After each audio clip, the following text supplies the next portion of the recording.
नमस्कार साथियों, एग्ज़ाम ज्ञान मंत्रा में आप सभी का बहुत बहुत स्वागत है। तो सितंबर में मैंने आप सभी को बताया था कि एजीटीए और गन्ना पर्यवेक्षक की भर्तियों से संबंधित जानकारी लेने के लिए हम लोगों ने 5 आरटीआई डाली थी। यहाँ पे दोस्तों 3 आरटीआई मैंने अपने नाम से डाली थी और 2 आरटीआई अलग नाम से यहाँ पर डाली गई थी। आरटीआई में आपकी 2 आरटीआई डाली गई थी। यहाँ पे आपको जैसा कि दिख रहा है ये कार्मिक विभाग है, तो 2 आरटीआई कार्मिक विभाग के लिए डाली गई थी अलग अलग नामों से। साथ ही साथ एक आरटीआई डाली गई थी यूपी ट्रिपल एससी को, अपने Uttar Pradesh subordinate service selection commission को। और इसमें 2 आरटीआई डाली गई थी आपकी आपका जो कृषि निदेशालय है इसके लिए। इन सभी आरटीआईज़ का देखो क्या हुआ था कि आपका एग्रीकल्चर डिपार्टमेंट ने, आपका कार्मिक विभाग ने इन सभी आरटीआईज़ को ट्रांसफ़र कर दिया था फिर यूपी ट्रिपल एससी को। जैसा कि आप यहाँ पे देख रहे हैं, RTI request transfer to other public authority.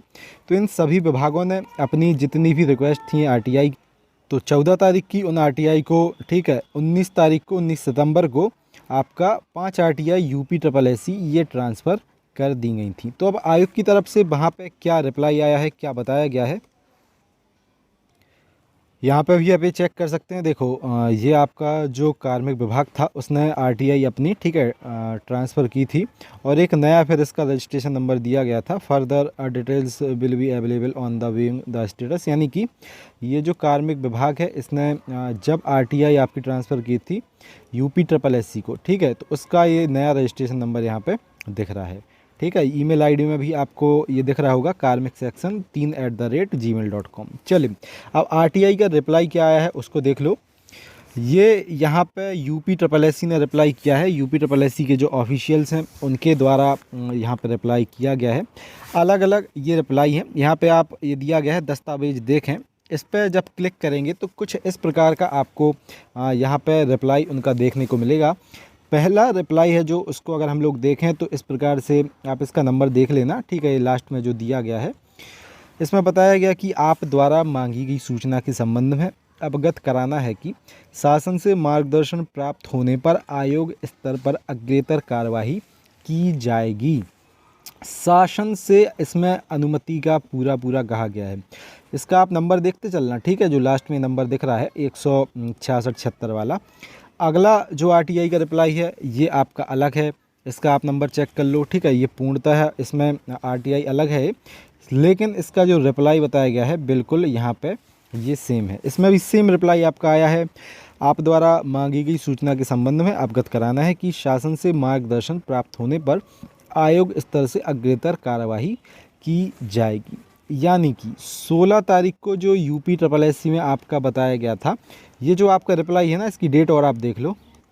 तो आयोग को ये जो आरटीआई है कार्मिक विभाग से भेजी गई थी 19/9/2022 को। यहाँ पे आप फाइलिंग की तारीख देख सकते हैं और इसकी जो स्थिति है, ठीक है, इसमें जो आपका ये जो फाइल इसमें अटैच की गई है इसकी डेट है आवेदन को निस्तारण करना 5/11/2022, यानी कि 5 नवंबर को इसका ये निस्तारण कर दिया गया था आयोग की तरफ से। अब इसमें भी आपका देखो एक आरटीआई का रिप्लाई ये है आपका, लास्ट में ये 641 एक बताया गया है, और एक आरटीआई का रिप्लाई ये है, इसमें आपका लास्ट में 510 आपको नंबर इसका दिख रहा है। सेम जानकारी इन दोनों आरटीआईज़ में आपकी इनके रिप्लाईज़ में बताई गई है।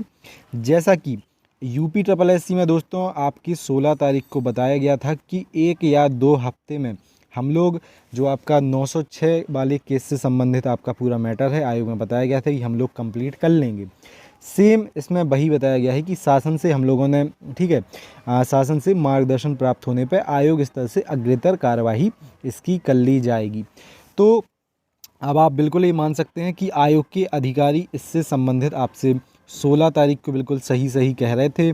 सिर्फ आपको यहाँ पे शासन से अनुमति का पूरा जो 906 वाला मैटर है, जैसे ही उसको सॉल्व कर लिया जाएगा और जैसे आयोग में बताया गया था कि 1 से 2 हफ्तों में हम लोग इसको कंप्लीट कर भी लेंगे, और बिल्कुल निश्चित तरीके से उन्होंने जब वहाँ कहा था कि हम लोग पूरा प्रयास वहाँ पे किया जाएगा कि पहला जो आपका नोटिफिकेशन हो वो आपका एजीटीए और केन सुपरवाइज़र में से, ठीक है, या तो किसी एक पोस्ट का हो, क्योंकि वहाँ पे केन सुपरवाइज़र में थोड़ा आपका जो रिजर्वेशन है उससे संबंधित विवाद फंस रहा था, क्योंकि जनरल को 72 दशमलव कुछ % वहाँ पे सीटें दे दी गई थी, ठीक है। तो आपका ये जो नोटिफिकेशन है, आपको जैसे ही पीईटी 2021 का रिजल्ट आएगा, मोस्ट प्रोबेबली फरवरी लास्ट तक एजीटीए गन्ना पर्यवेक्षक का ये जो मैटर है 906 वाला, इसको सॉल्व करके आपका नोटिफिकेशन आपको आराम से देखने को मिल जाएगा। ठीक है, बिल्कुल निश्चिंत रहो। इनसे संबंधित आयोग ने पूरी अपनी तरफ से आरटीआई, क्योंकि देखो आरटीआई में लिखित होता है सब कुछ, आपको ये चीज़ पता है। आरटीआई में जो भी उन्होंने यहाँ पे उत्तर दिया है उसके लिए पूर्णतः ये लोग जिम्मेदार अब हैं, क्योंकि आपसे मुंह से कुछ भी कह देंगे कि बेटा ऐसा है, इसमें कुछ भी हम लोग कर रहे हैं, लेकिन आरटीआई ये एक बिल्कुल ऑफिशियल चीज़ होती है। लिखित में आयोग की तरफ से बताया गया है आपको कि शासन स्तर से यहाँ पे जो भी मैटर फंसा है, इसको जैसे ही शासन से यहाँ पे आपको मंजूरी मिल जाएगी और शासन से मार्गदर्शन प्राप्त होने पे आयोग अपने स्तर से अग्रेतर कार्रवाई यहाँ पे कंप्लीट आपकी कर देगा। तो निश्चिंत रहो, देखो आराम से अपनी पढ़ाई को करते रहो। आपको पहला नोटिफिकेशन एजीटीए का ही आयोग की तरफ से देखने को मिलेगा। साथ ही साथ जो भी साथी बहुत अच्छे तरीके से अपने एग्ज़ाम की तैयारी कर रहे हैं और करना चाहते हैं, तो मैंने कल ही आपको बताया था कि लक्ष्य बैच की हम लोगों ने 2 दिन और डेट बढ़ा दी थी इसकी फ़ीस की।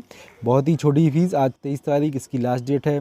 150 रुपये में आप बहुत ही शानदार तरीके से इस बैच को ज्वाइन कर सकते हैं। ये सभी चीज़ें इसमें आपको प्रोवाइड की जाएंगी और वन ऑफ द बेस्ट तरीके से इसकी आप तैयारी कर सकते हैं। और आयोग की तरफ से बहुत ही जल्द आपको ये जो विज्ञापन है आपको देखने को मिलने वाला है।